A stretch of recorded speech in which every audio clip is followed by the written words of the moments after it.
Hello दोस्तों, कैसे हैं आप लोग। उम्मीद करते हैं बहुत ही अच्छे होंगे।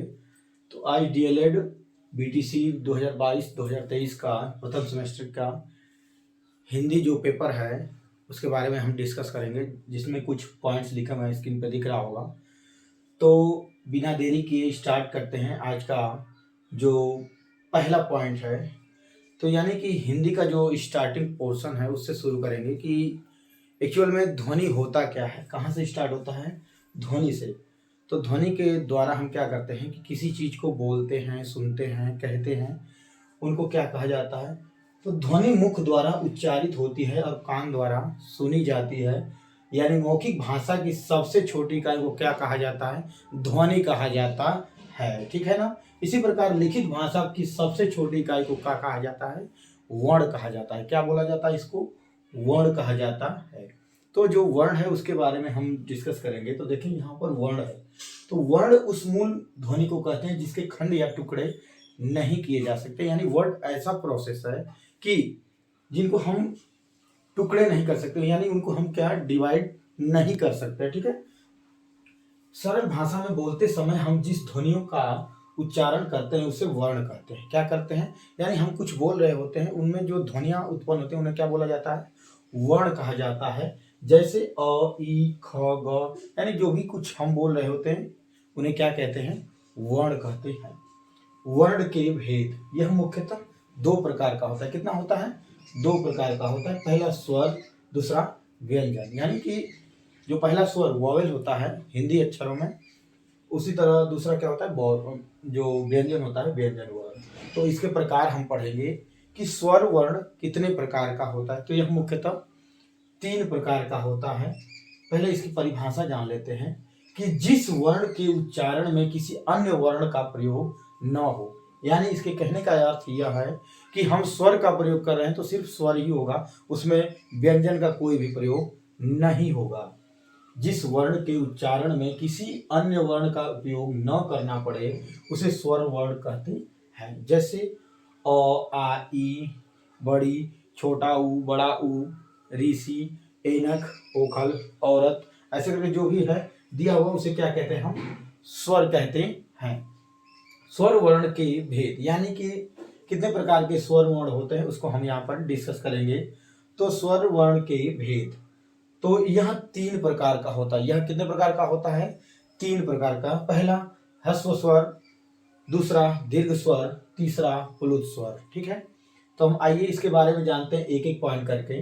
देखिए बच्चे, जो भी है मित्र भाई बंधु जो देख रहे हैं इस वीडियो को, आप इसे वन बाय वन क्या करें, डिस्कस करें, अपने कॉपी पर नोट करें। नोट करने के बाद पढ़ेंगे तो आपको आसानी से क्या हो जाएगा, याद हो जाएगा। ये आपके एग्जाम के लिए बहुत ही महत्वपूर्ण है, बहुत ही महत्वपूर्ण है कि आपको मानकर चलिए इसमें से कम 2 या 3 प्रश्न जरूर देखने को मिलेंगे आपके पेपर में।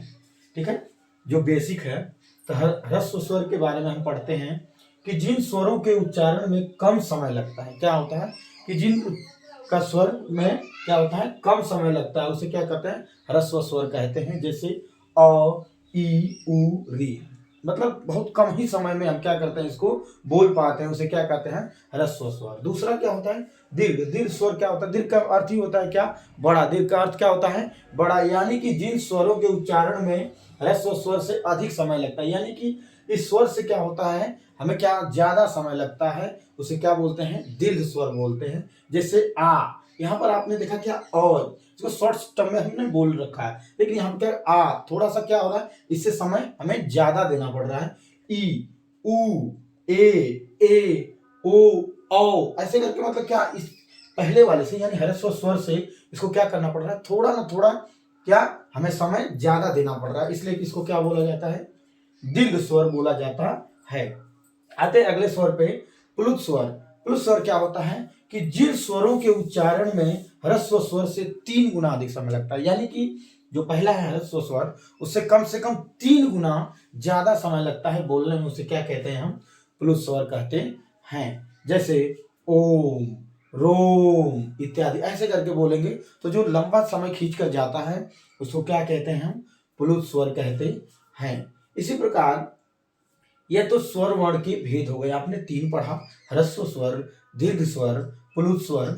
यहीं पे जब हमने शुरू में बात की थी वर्ण के बारे में, तो वर्ण एक स्वर वर्ण बताया गया था, दूसरा व्यंजन। तो यानी व्यंजन वर्ण के बारे में हम डिस्कस करते हैं कि जिन वर्णों का उच्चारण स्वरों की सहायता से किया जाता है उसे क्या कहा जाता है, व्यंजन वर्ण कहा जाता है। यानी कि हम बिना स्वर के व्यंजन का उच्चारण नहीं कर पाते हैं। यानी कि व्यंजन वर्ण को बोलने के लिए, लिखने के लिए हमें क्या करना होता है, स्वर वर्ण की आवश्यकता पड़ती है। जैसे क ख ग जैसे जो भी बोलते हैं, तो ये क्या होता है कि व्यंजन वर्ण के अंतर्गत आता है। इसे ही कहते हैं स्पर्शी व्यंजन। ये क्या होते हैं, स्पर्शी व्यंजन कहलाता है। व्यंजन बहुत से प्रकार के होते हैं, तो इनमें ये तो पहले की क ख ग, तो ये जो पहली लाइन निकल कर आती है तो इसको बोलते हैं क वर्ण। इसको जो च, देखिए पहला लेटर जो क, तो इसी को बोलेंगे क वर्ण। इसके अंतर्गत ये पांचों आ जाते हैं। उसी तरह च वर्ण, उसी तरह क्या हो जाता है, ट वर्ण आएगा, अगला क्या आएगा, त वर्ण, प वर्ण, ऐसे करके आपको देखने को मिलेंगे। ये कई प्रकार के होते हैं। इनमें जैसे कि आपको कंठ्य, तालु, तालव्य, ओष्ठ्य, ये सब बारे में डिस्कस किया जाएगा आगे, ठीक है ना।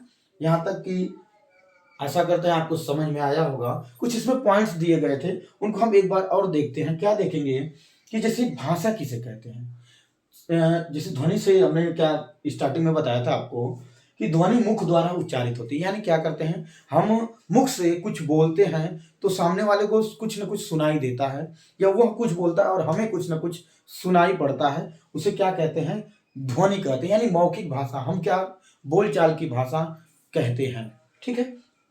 उसी प्रकार एक पॉइंट आया क्या कि भाषा किसे कहते हैं, जिसके द्वारा हम अपने भावों को लिखित अथवा कथित रूप से दूसरों को समझा पाते हैं और दूसरों के भावों को समझा जा सके, उसे हम क्या कहते हैं, भाषा कहते हैं। यानी क्या कि हमने किसी बात को सामने वाले के पास रखा, यानी बोला कि ये मैं कह रहा हूं, तो उसने समझा, या उसने कुछ बोला और हमने समझ लिया, उसी को क्या कहते हैं, हम भाषा का रूप देते हैं, ठीक है। उसमें एक चीज और निकल कर आती है कि मात्रा किसे कहते हैं, ठीक है।